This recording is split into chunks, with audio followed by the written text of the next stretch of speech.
So we're super excited. It's the first episode of our Back in My Day podcast with our first guest, Richard.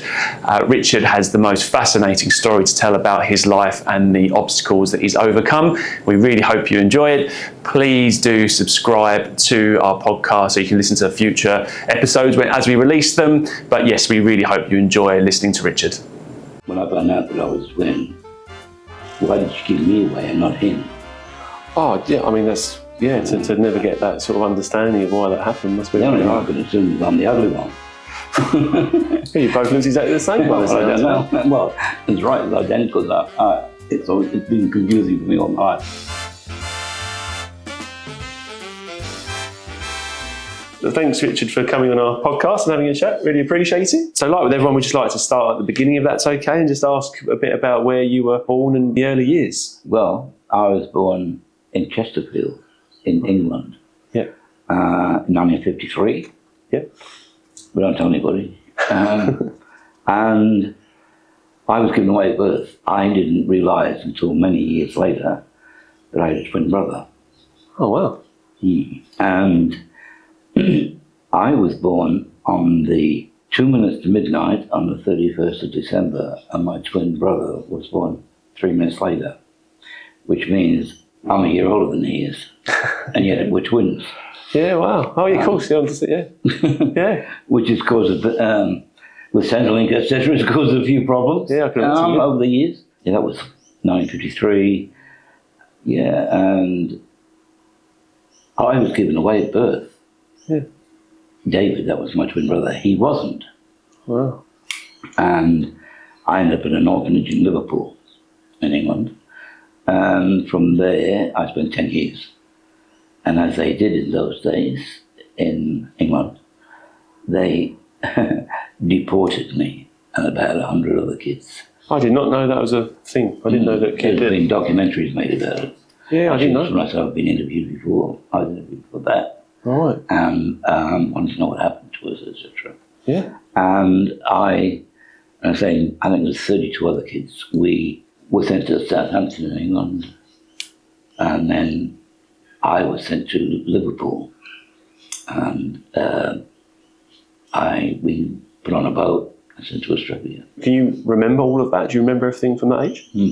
Wow. Yeah, I could remember quite clearly because it was rather traumatic. Well, yeah, I can imagine. I came to Australia, and I was put into an orphanage here in Brisbane, where we were mistreated pretty badly. And it was after a period of time, I was about 11 then, and I ran away. Took off, went into the bush. I was in the bush about 3 days. At 11 years old? Yeah. Wow. I was in the bush, had all the authorities looking for me, apparently. And I evaded them thanks to some Aborigines who found me. They found me in the bush, and it's north of Brisbane, a place called Burpengary. I told them my story, and they went to particular, wrapped in wide authority themselves.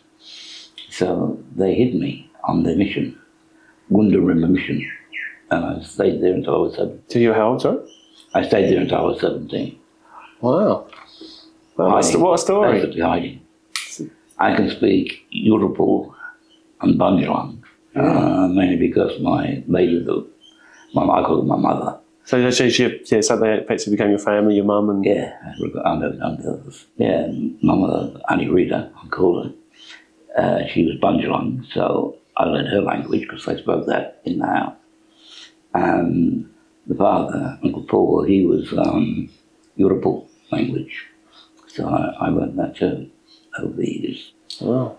I believe I'm the only white man in the world that can do it. Yeah, that's amazing. To think you're a twin born in Chesterfield and ended up living in with Aboriginal family in Brisbane. I lived with the Aboriginals until I was 17, 18, and I knew the authorities couldn't do anything to me at that stage because, I was 18 and a legal adult, even though it wasn't then, it was 21. Yeah. But at my day, it was, I took off at 18 from the Aboriginals.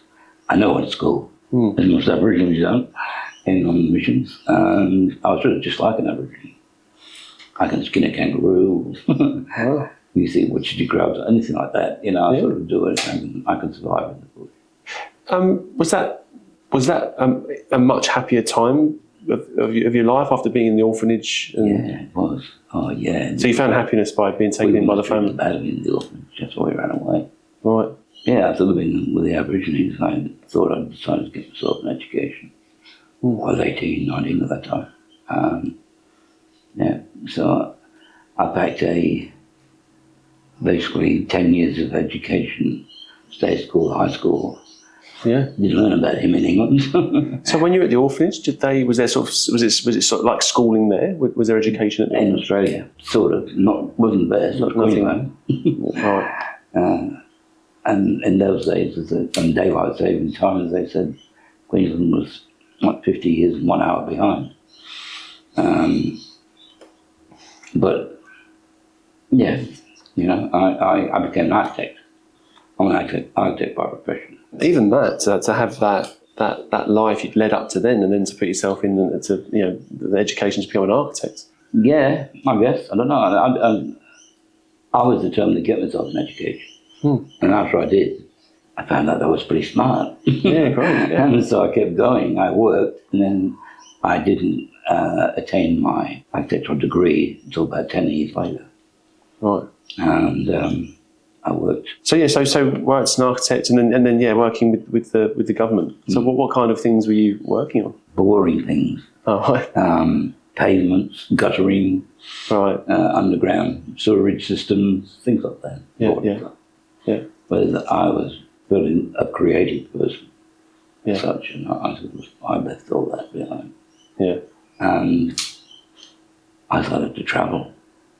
Well, I've always wanted to go and find my parents, find out who the hell I was. I was going to ask you if you were happy to talk about it. You went and found your family. Yeah, I hitchhiked back to England. Yeah. I didn't have the money. Well, sort of, but I thought it would be an adventure. So how old were you then when you made that trip back? 27. Right. And I got a plane to Singapore, and then went up through the Penang Peninsula. Kept going. It took me years, 3-4 years.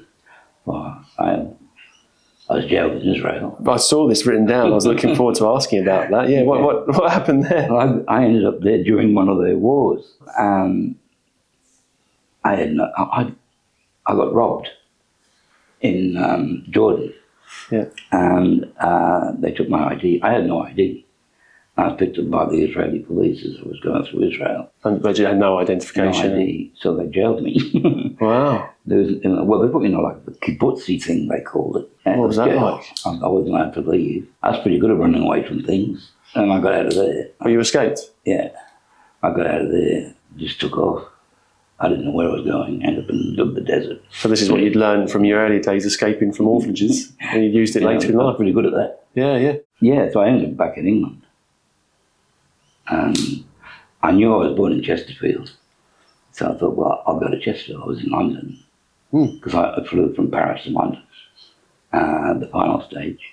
And I was in London, went to Chesterfield, got a train up to Chesterfield, and I got off the station, Chesterfield station, and saw a pub across the road. I thought, hey, I can have a beer or something, I can have something to eat. And I walked into the pub, and this guy walked to the bar. This guy said to me, beyond the bar, he said to me, why aren't you at work today? And I looked at him, I was like, what is it? What are you talking to me, He talked to me like he knew me. And I said, I'm sorry, I don't know what you mean, He said, you'll get the sack again, David. Oh, you're not going to say you looked exactly like your twin brother? And I didn't know. And I told him, my name's not David, I said, my name's Richard. And he detected an Australian accent. And he looked at me and said, no, you're not David, are you? I said, no, my name's Richard. Richard Atkins. Yeah. He said, do you know you must be his twin? He said, you got to be. And I said, well, so I was born. I told him the story. And I was there. Within half an hour, I had my identical twin brother standing next to me. Wow. And nobody in the pub could tell us apart. That's amazing. So what was that first interaction like? Yeah, it's pretty spooky. Yeah. I didn't know what to say to him. I was sort of like gobsmacked, He knew about you? No, Oh, he didn't? he didn't know about me either. So that day he found out there was another person. And the only way he could believe that I was, he thought I was an Aussie conman or something. Yeah. And he thought the only reason he knew is because we were identical. Oh, yeah, it's hard to... He said, the only reason I know that, he told me years later. He's dead now, he passed away a couple of years ago. Oh. And he said to me, the only reason I knew that day is because I just looked at you and knew you were. Yeah. You know. But he's the older brother. Yeah, the older, yeah. And then did you rekindle with other family members? Yeah, I met my aunties. He took me around, we went around the place. I stayed at his place. I met aunties and uncles and things. Yeah. And I had a sister, Valerie. Right. An older sister. And an older brother who was my half brother, because apparently he was married to one. Yeah. And he was in the English Army. He served in the Falklands, etc. and other places. Yeah. All these people passed on now. I think I'm the only one left. Were your parents still alive? No. I never met my mum and dad. No, I never did. So I never asked them, because the main reason it's always bugged me all my life. When I found out that I was twin, it still bugs me. When I found out that I was twin, why did you give me away and not him? Oh, yeah, I mean, that's, to never get that sort of understanding of why that happened must be The only very thing I hard. could assume was I'm the ugly one. You both look exactly the same by the Well, I same don't know. Well, it's right, it's identical. It's been confusing for me all my life. You know? Surely it has to do with, no, who knows? I mean, maybe because you're twins. I think we know people have twins, and it's very, very hard to. I think some people expect to have one baby and then two come along. Yeah, you wonder if it'll go to my grave with me as a birth song. Yeah, it's a shame you'll never get the answers for that. Yeah. So did you end up spending much time in the UK? Too cold for me, mate. Too cold. Yeah. No, I was still used to Aussie weather. It was all right. I liked English football. Yeah. Do you follow a team? Yeah, part of Spurs. I'm an Arsenal fan. Oh, yeah. Biggest rivals. That's just down the road, yeah. Yeah. White Hart Lane. And, well, they're not there anymore. They've moved, of course. They've got a new stadium. Did you get to a game? Many. Oh, good. That's the only thing I liked about England. That's what I was going to Against the football. It's a great atmosphere, isn't it? Those games? It is. I still watch it on TV. Well, it starts again this Saturday. Yeah, 2 o'clock Sunday morning. Yeah. I wait up for it. It's on the SBS sometimes. What were those 6 days like in that Israeli jail? Yeah, bread and water. Pretty bad. Yeah. They interrogated me because I thought I was a spy. Wow. Because of my no papers, blah, blah, blah. And I'm on a chair, similar to this chair I'm sitting in, probably not as comfortable, in the middle of a room. And I was given the old 1-2. One guy there. Yeah. And asking the same questions over and over, which I didn't know the answer to, so I couldn't really say, because I wasn't a spy. What do you think would have happened if you hadn't escaped? Do you think I would still be there. Well, probably wouldn't be living. But they weren't going to let me go. They treated me like rubbish. Yes. Well, yeah, good that you were accomplished escape artist. Yeah. I've never been to jail, so I've never got out of a real one. Oh yeah. In terms of hobbies and interests, it says that you still draw. Art? I do drawings. Yeah, which I've had a lot. Souls over the years. I've had art. I've been hung in Yarra, Queensland. Cool. I love drawing. That's basically what I do. Okay. All the time. Well, why did you come to Sydney? My health. I was living in Brisbane, and I became very ill, and they couldn't figure out what it was. What was it? They figured out what it was. I needed a transplant, a liver transplant. Right. And I was in Brisbane. One became available in Sydney, so I was thrown onto a helicopter and flown to Westmead Hospital, and I landed straight on the roof, straight into the surgery. Wow. And I had ongoing appointments, etc. after I got out of hospital, and so I never bothered leaving, going back to Brisbane. I stayed in Sydney for the rest of my, no, all the I suppose. Do you still stay in touch with your Aboriginal family? No. No? My son's Aboriginal. Oh. Because I didn't marry her. She had a baby, Matthew. He's now 34, I think. Right. Yeah. Yeah. But I've never kept in contact with him. Right. Yeah. Okay. It's pretty. Yeah. I don't go back north. I don't go back to Lismore. They live in Lismore. Yeah. And I haven't been back up that way since coming to Sydney. Right. Okay. And how long have you lived at Uniting at Springwood? Here, 10 months. Yeah. And how's that been? How's the transition coming into here?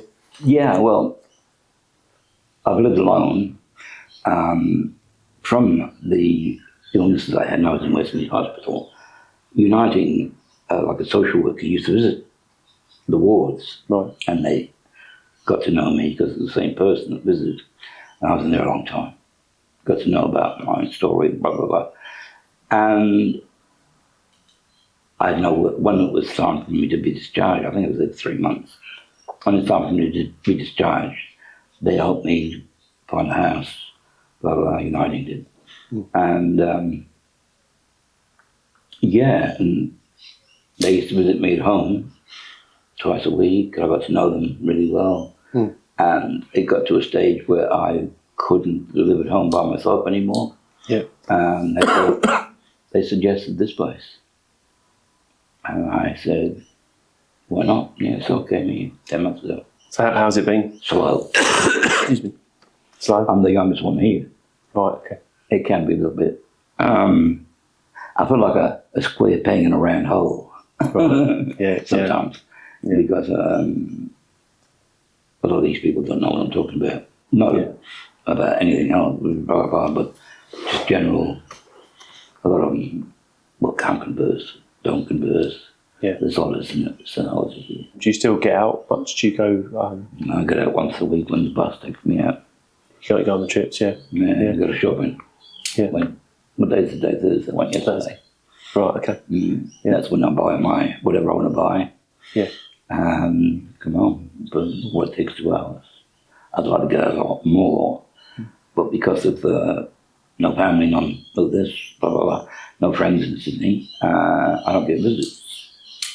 Because I did notice here that I don't get visits. And they said, we've noticed you don't get visitors, Richard. So I told them about my situation. And yeah, so Uniting have organised somebody to visit me. Okay. They visit me twice a week. Yeah. They take me out. And I've got really quite friendly with the person. Yeah, that's good. They've been doing it now, not only here, but they were doing it while I was home in Wentworth in Sydney, where I used to live. And so they've got to know me quite a bit. Yeah. Same people come visit me. Yeah, it's good. Did it take a long time to sort of get into their way of life, or was it... Yeah, it was hard. They used to call me a Aboriginal. A Gubber is an Aboriginal for white man. Right. So white people and Aboriginals just call me a Aboriginal. Aboriginal. Because I acted like a black man. Yeah. But I looked white. Yeah. But speaking their lingo and all that, this thing, calling them Aboriginal. Yeah. That's what they call me. Yeah. I'd like to go. I call it home. I'd like to go home. But I can't see me doing it. Have you stayed in touch with your brother? No, he passed away. Oh, sorry. Did you stay in touch after you found each other? Yeah. Yeah. My sister passed away as well. But there's only me left now. Yeah. That I know I've got. I should imagine I've got cousins and stuff like that in England. Never kept in contact with them. Yeah, very hard to stay in touch with those relatives when you move to another country. It's the same for everyone. Especially over the years. You may stay in touch initially, but after a while, it just gets harder and harder, I think. Yeah. Pre-internet days. What about all of the history and the character and stuff? I always like that. Yeah, because I visited a lot of homes while I was in like castles around where I was born in Derbyshire. A lot of beautiful countryside, and castles, Hardwick Hall, and all those sort of places. And I visited all those places. Yeah. And I remembered them at school when I was at school in England as a kid. And I visited all those sort of places. Did the London with the tourists, you see. Yeah. And that's one thing I found about Australia. It hasn't got anything like that. No. nothing past 250 years old, really. Yeah. That's why I like the Aboriginal culture. It's amazing. Yeah, they have got that history. And Yeah. Yeah. 30,000 years of it. Oh, yeah. It's amazing. I mean, I have been called in on a couple of occasions by police once when they were interrogating, questioning a Korean Aboriginal fellow, and he couldn't speak very good English, and he was Bunjalung, and the police knew about me, so they called me in, and they wanted me to translate. Yeah, translator. Yeah. Between English and black man. Which, like you said, there's not many people can do that. No. That's why they call me a Aboriginal, I think. It's always been a bit interesting, but since I've come down here, it's been, I wish I hadn't lost contact with it. Everybody keeps saying to me, you should write a book, you should write a book. Yeah, you should. Yeah, why not? And I wouldn't have the intelligence to sit and write it. You don't know until you try it. Why not start it and see how you get on? Well, I did. I started it a couple of years ago when I was in Wentworthville. And one of the support workers who used to come out to visit me from Uniting, I told him about it. She said, can I read it? And I'd only done about 40 pages. She took it away to read and have it typed up. Never saw it again. Oh. I've asked, and I've asked when they used to keep visiting me, can I have my manuscript back and all this sort of thing?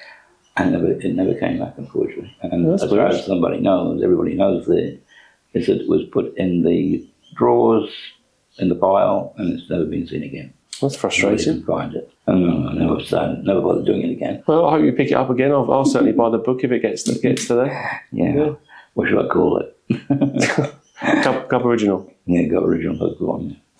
But I don't think I'll do it. I've got plenty of time here, though. But I do mainly drawing.